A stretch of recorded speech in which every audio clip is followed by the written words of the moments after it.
Oi, pessoal, tudo bem? Só pra gente encerrar, vou falar um pouquinho pra vocês sobre a histórico da neuroaprendizagem, que é pra introduzir a nossa aula que a gente vai começar no sábado, tá bom? A investigação filosófica do nosso sistema nervoso central, ele começou ainda no século XVIII, quando um médico italiano chamado Luigi Galvani, ele descobriu que as células, elas são excitáveis, né? Assim, principalmente as células musculares e as células neurais, já ligadas ao cérebro, e que elas produziam eletricidade. Já pensou que no século XVIII eles já sabiam, né, que era a questão dos impulsos elétricos? Então, essas investigações psicológicas e comportamentais que a gente estuda até hoje, elas tiveram início já na nossa ciência ocidental, mas na filosofia clássica eles já tinham ainda algumas ideias sobre o que estava acontecendo, né? Então, muitas questões fundamentais da nossa investigação moderna, do nosso comportamento, principalmente no que diz respeito à percepção, lembra daquela história que eu contei do Peru? Tem a ver, né, com coisas que Descartes escreveu, com coisa que o John Locke escreveu, né, que o David Hume escreveu. Vocês devem lembrar ali quando vocês forem estudar metodologia científica. Então, quando eu falo de funções neurais, as principais órgãos que vão estar relacionados, né, à nossa neurologia, à questão da nossa aprendizagem, o principal deles, obviamente, é o cérebro. Esse cérebro, ele é constituído pelo nosso sistema nervoso. Lembrando que o nosso sistema, ele é bilateral, ele é essencialmente simétrico e ele pode ser dividido em 7 territórios, que é a medula espinhal, o bulbo, a ponte, o cerebelo, o mesencéfalo, o diencéfalo e os hemisférios cerebrais. Aquela história do direito e do esquerdo, que se a gente tiver oportunidade eu vou aprofundar um pouquinho com vocês. Então, cada um dos territórios neurais, desses 7 que a gente falou, ele demonstra a capacidade de desempenhar uma função específica. Embora a gente estude de maneira didática, né, hoje a gente já sabe que eles são interligados de forma muito complexa, né, mas que eles têm, né, determinadas funções.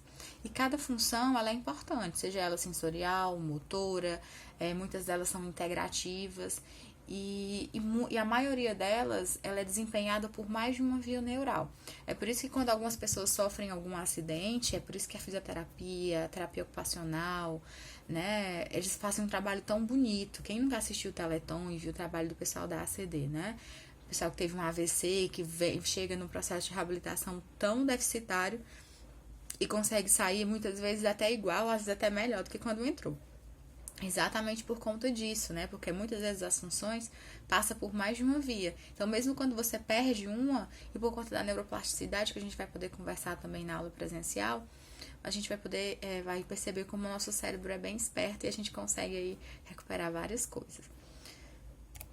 Então, uma coisa importante, voltando ainda para a história do Peru, que eu falei para vocês da senso-percepção, a sensação ela é muito importante para a gente entender as funções neurais, né?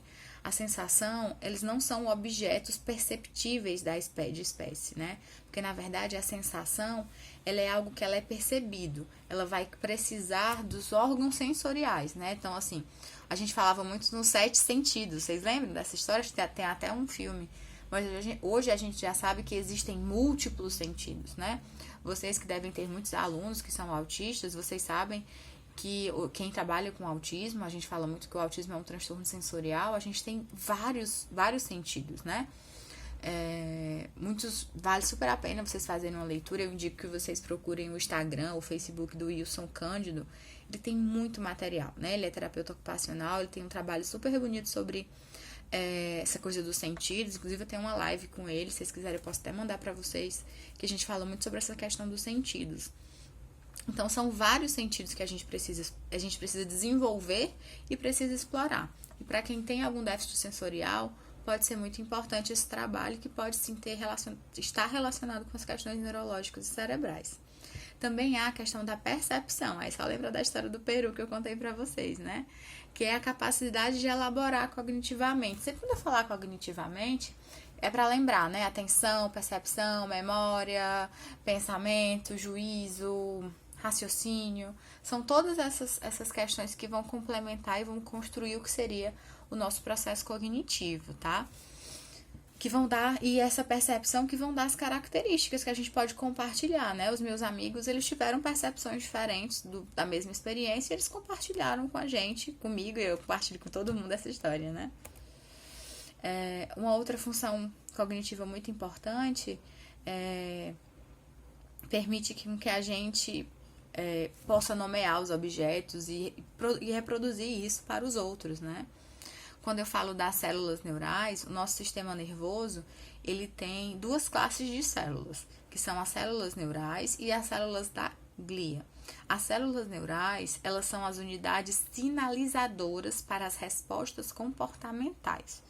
Essa sinalização, ela vai organizar do mesmo modo em todas as células neurais, isso é super importante. A complexidade dessas interconexões vai permitir que as células neurais transmitam as informações que são específicas. Já quando a gente fala de aprendizagem, é importante que vocês saibam que o homem, ele aprende, na verdade, nós somos aquilo que a gente lembra.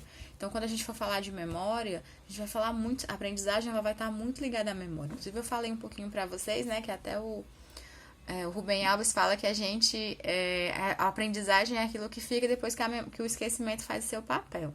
Então, a aprendizagem, ela não é um processo único, né? Ela não tem uma forma mínima, nenhuma forma simples, né? São várias formas que vão trabalhar de várias formas diferentes. Um outro processo importante, quando eu falo de funções neurológicas, é a questão da atenção, né? Inclusive, a atenção, ela não é uma coisa natural, é muito importante que a gente exercite a nossa atenção.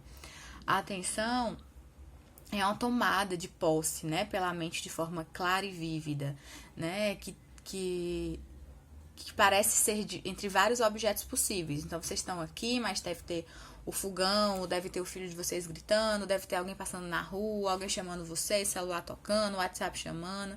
Então, é realmente uma tomada. Eu decido estar aqui, eu decido estar olhando para você. Então, o foco é quando é a concentração na sua essência neural. E ela vai estar, ela implica na obtenção de alguma coisa para poder você lidar eficazmente com uma coisa e não com outra. Então, foco e atenção, elas vão estar diretamente relacionadas. E tudo isso, lembrando, não é um processo natural e espontâneo, você precisa exercitar. E, Carla, no caso das pessoas que têm deficiência de atenção, é porque elas não exercitaram? Talvez, né? Às vezes a gente precisa realmente fazer trabalhos e a educação, né? Todas aquelas... A educação que a gente dá em casa, no dia a dia, vai construindo nossos processos atencionais. Ou o fato da gente dispersar nossa atenção, né? Com várias coisas, também vai prejudicar a nossa atenção. Então, é muito importante que a gente exercite. Pessoas que têm transtorno déficit de atenção e hiperatividade, geralmente elas vão ter, inclusive, questões neurológicas, né? Você consegue ver ali a nível de exames de imagem, precisam tomar medicação, fazer um tratamento, um acompanhamento. E mesmo essas pessoas também precisam fazer exercícios, né? Não vai ser só a medicação que vai resolver. A medicação é ótima, vai ajudar muito, mas elas também vão precisar fazer os exercícios, também vão precisar de um acompanhamento neuropsicológico, também vão precisar de um acompanhamento de um profissional, de um educador especializado, para poder reparar aí as dificuldades de aprendizagem devido à questão da dificuldade de atenção. Então, grande parte, e por quê, né? Porque grande parte das informações sensoriais que a gente recebe se dá pelos receptores periféricos do nosso corpo, né? Então, esses receptores, eles precisam ser filtrados para que as experiências sejam construídas nos momentos que a gente está vivendo e a partir daí que a gente possa acessar essas experiências. Por isso que a gente precisa prestar atenção no que está acontecendo. Tem um grande autor, o nome dele é Luria. O Luria, ele inclusive é considerado um dos pioneiros, né? Que vocês já devem ter estudado Vygotsky e Vallon. Na verdade, esquece o Vallon. Você já deve ter estudado Vygotsky, Luria e Vygotsky foram contemporâneos. Eles contribuíram muito para a neuropsicologia, que é muito utilizado na neuroaprendizagem também. Então, o Luria, ele vai fazer muito essa conexão, né, do cérebro, das funções cerebrais, com a aprendizagem, com o desenvolvimento humano. E ele vai fazer vários estudos, né? Ele vai aprimorar aí em várias questões. E a gente vai iniciar a nossa aula presencial falando um pouquinho de Lourdes e das suas funções mentais, tá bom? Então, até sábado. Um beijo e até mais.